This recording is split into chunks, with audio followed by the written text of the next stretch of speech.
Ele não tem descendentes criminais, ele não devia nada, não tinha envolvimento com nada, ele era um menino do bem, tranquilo, não precisava de nada do que aconteceu com ele.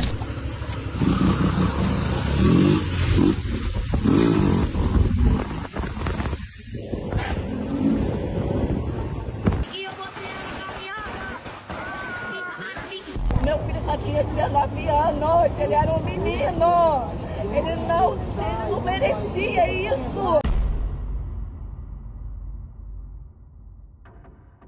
O nome dele era Iago Ravel Rodrigues, tinha 19 anos e era conhecido nas redes por ostentar fuzis, motos de luxo e cigarrinho do capiroto. Mas nos últimos dias ele virou trabalhador, cidadão do bem e virou o rosto mais comentado da maior operação policial da história do Rio de Janeiro. E não foi por fama não, tá? E sim pela forma brutal como ele morreu. O Iago, apontado pela polícia como integrante do Comando Vermelho, ele foi encontrado decapitado em uma área de mata no Complexo do Alemão. A cabeça pendurada numa árvore, o corpo ao lado, vestido com farda camuflada, uma cena que chocou até os próprios moradores e virou símbolo dessa guerra entre o Estado e o tráfico. Enquanto parte da imprensa e políticos tentam pintar o rapaz como um menino do bem, a polícia afirma que quem estava naquela mata não era trabalhador inocente. Hoje a gente vai entender quem era o Iago Ravel, né? O que aconteceu com ele e por que a sua morte foi uma das mais brutais dessa operação. Eu sou Marcelo Milos e depois da vinheta eu te conto.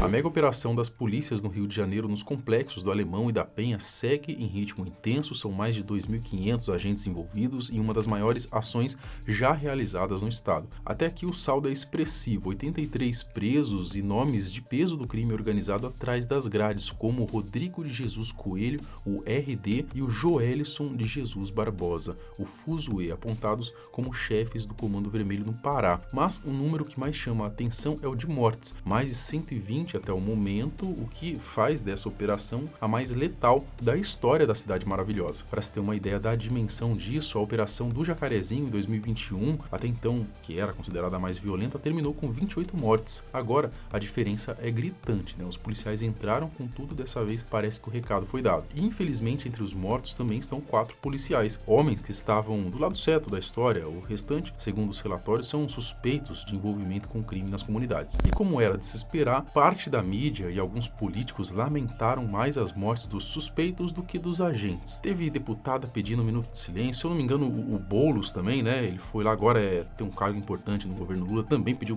um minuto de silêncio ali, enfim. Mas parece que para os policiais não, né? Acho que é só para os anjinhos. Entre esses anjinhos aí que tiveram um fim trágico está o Iago Ravel Rodrigues, de apenas 19 anos, cujo destino acabou sendo brutal e o caso dele acabou chamando a atenção até entre os próprios moradores da região. Cabeça pendurada. O Iago, ele foi um dos protagonistas de uma das cenas mais brutais e marcantes dessa mega operação no Rio de Janeiro. Mas antes de falar o que aconteceu, acho que vale entender quem ele era. O jovem que acumulava mais de 2,2 mil seguidores lá no Instagram gostava de ostentar, publicava fotos com motos de luxo, como BMWs, exibia fuzis, cigarros de maconha e aquele estilo de vida que, para muita gente da comunidade, parecia sinônimo de poder. Segundo informações de fontes policiais divulgadas pela coluna lá do Metrópolis, o Iago era apontado como integrante do Comando Vermelho e atuava na linha de frente da facção. Era um dos responsáveis pela defesa armada do tráfico na região e havia até quem dissesse que ele estava subindo na hierarquia do grupo. Ou seja, né, esse anjinho aí parecia mesmo estar trilhando o caminho certo, pelo menos dentro do crime. Mas quando a polícia invadiu a área, a trajetória de Iago chegou ao fim e de um jeito bem chocante, né? Entre as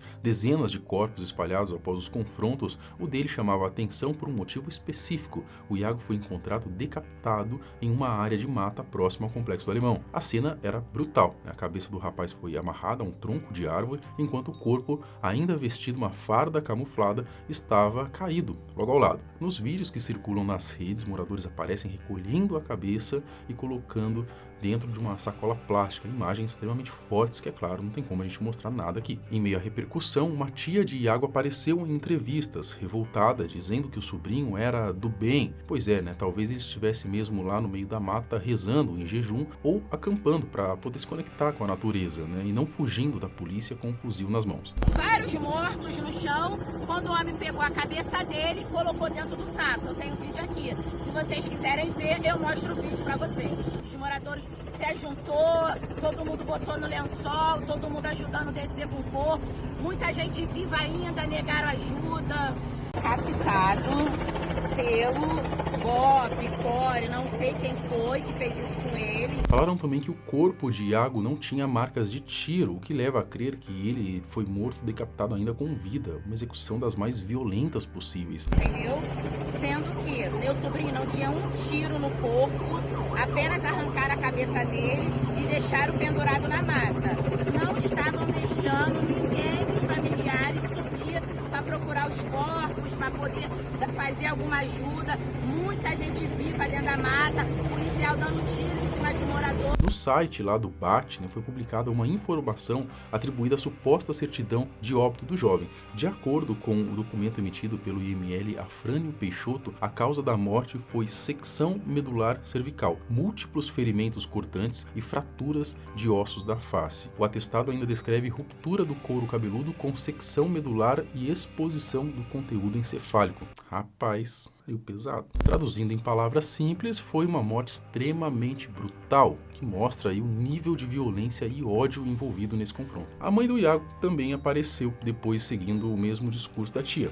Disse que o filho era um menino do bem, que nunca fez mal a ninguém e que a história toda estava sendo distorcida. Filho, ele se entregou, eles não têm esse condor, entendeu?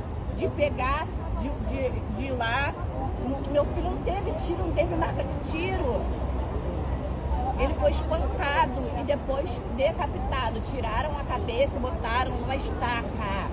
Que mundo é esse que a gente vive? Meu filho só tinha 19 anos, ele era um menino. Ele não merecia isso. Mas é difícil acreditar, né? Depois de tudo que foi mostrado, eu sinceramente não acredito que ele era um cidadão que não estivesse envolvido com a criminalidade. Isso era motivo para ter a sua cabeça arrancada? Sendo sincero, eu também não concordo com essa brutalidade. Mas, convenhamos, seu filho sabia das consequências quando ele resolveu segurar um fuzil e confrontar a polícia. O BOPE, por sua vez, foi direto. Em nota oficial, a corporação deixou claro que quem estava na mata durante a operação não era trabalhador de bem. Segundo eles, todos os indivíduos que permaneceram ali estavam armados e ligados ao tráfico, reforçando que a ação teve como alvo criminosos em confronto e não moradores inocentes. Enquanto eu deixo passando as imagens aí, vídeos desse anjinho de cabelo vermelho, vocês tirem as suas próprias conclusões. Vejam se ele parecia um injustiçado, um menino do bem, ou se realmente era um integrante do Comando Vermelho que acabou pagando o preço por escolher o lado errado da história. Eu sinceramente fico do lado do BOPE e não da imprensa ou dos políticos que tentam transformar bandido em vítima. Mas, no fim das contas, cada um decide por si.